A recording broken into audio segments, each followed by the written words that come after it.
Unit digit 0 ఉంటుంది. Unit digit 0 ఉంటుంది. 25 into 38 into 38, 38ని 2 into 19గా రాసుకోవచ్చు. 25 2s are 50, 50 into 19, 19 5 into 19, 5 into 19 answer ఎట్లా?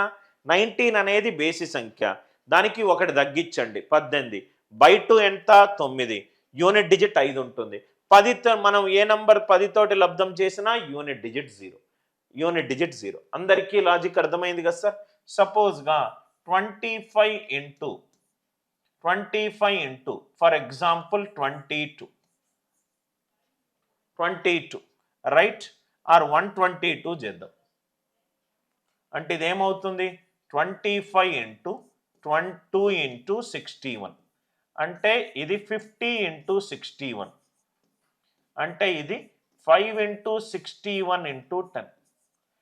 5 into బేసి సంఖ్య, దీనికి ఒకటి తగ్గించాలి 60, 60కి సగం ఎంత? 30, యూనిట్ డిజిట్ 5 ఇంటూ 10 కాబట్టి 0, ఇంటూ 10 కాబట్టి 0. అందరికీ ఈ లాజిక్ క్లియర్గా అర్థమైందా? అర్థమవుతే ఎస్ అని చెప్పి రిప్లై చేయండి. 25 ఇంటూ 122. మీకు ఇంకా సార్